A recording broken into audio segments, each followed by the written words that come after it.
మంత్రి సిద్దిరి అప్పలరాజు ప్రస్తుతం అంతా ఉన్నారు. తాజా రాజకీయ పరిణామాలు మాట్లాడదాం. సార్, ఇన్ఛార్జీల మార్పుల గురించి నిన్న చంద్రబాబు కామెంట్ చేశారు. చల్లని నాణ్యం ఎక్కడికి వెళ్ళినా చల్లదు, ఇంకో నియోజకవర్గాన్ని మారిస్తే అక్కడ గెలుస్తారనుకోవడం జగన్ భ్రమ అనే ఒక కామెంట్ ఆయన చేశారు. మీరు ఎలా చూస్తారు?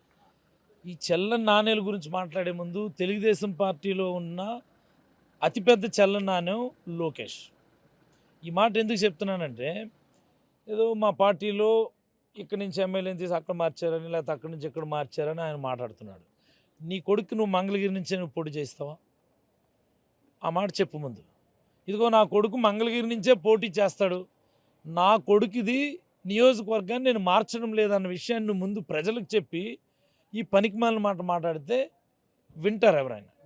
నువ్వు ఆ పని చేయకుండా ఇవన్నీ ఎందుకు నాకు అర్థం కాదు.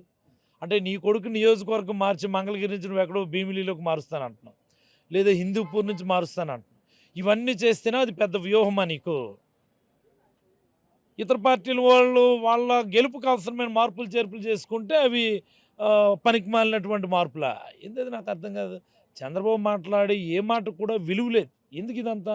ఈనాడు వాళ్ళకి అది కావాలా, ఆంధ్రజ్యోతి వాడికి చంద్రబాబు మాటలు కావాలా? ఆయన ఏం మాట్లాడితే దానికి మసాలా దట్టించి రాస్తారు అంతే తప్ప ముందు ఆయన చెప్పాల్సిందిగో నా కొడుకు నియోజకవర్గాన్ని నేను మార్చడం లేదన్నది చెప్పమని ముందు ఆయన చెప్పి మాట్లాడమానండి.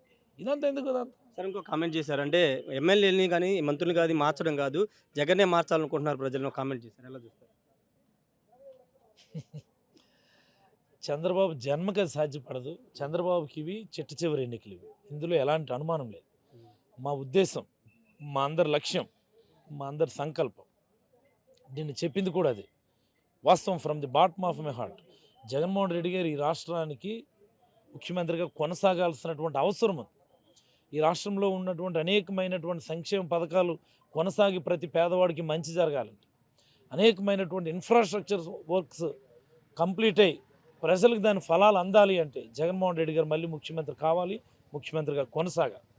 లేకపోతే చంద్రబాబు అనేటటువంటి వ్యక్తి వల్ల 14 సంవత్సరాలు ముఖ్యమంత్రిగా చేశాడు, 3 సార్లు చేశాడు ముఖ్యమంత్రిగా. ఆయన వల్ల ఈ రాష్ట్రానికి నయా పైసా ఉపయోగం మీరు చెప్పండి. ఏ రంగమైనా సరే, విద్యారంగం, ఓ వైద్య రంగం, ఓ ఇరిగేషన్, ఓ ఫార్మర్ రిలేటెడ్, ఓ అగ్రికల్చర్ రిలేటెడ్, ఎనీ రంగాన్ని తీసుకొని ఇది చంద్రబాబు మార్క్ ఇదని చెప్పి ఎవరినైనా మీడియా ముందుకు వచ్చి చెప్పమని చెప్పండి.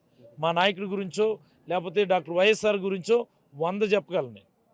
ఒక్కటి చెప్పమని చెప్తున్నాను. ఒక్కటి అడుగుతా ఉన్నాను. ఇదిగో ఇది చంద్రబాబు మార్క్ రైతుల కోసం, ఇది చంద్రబాబు మార్క్ విద్యారంగం కోసం, ఇది చంద్రబాబు మార్క్ వైద్య ఆరోగ్య రంగం కోసం, ఇది చంద్రబాబు మార్క్ ఇతరత్ర అని చెప్పి. ఇది వెర్ ఈజ్ దట్?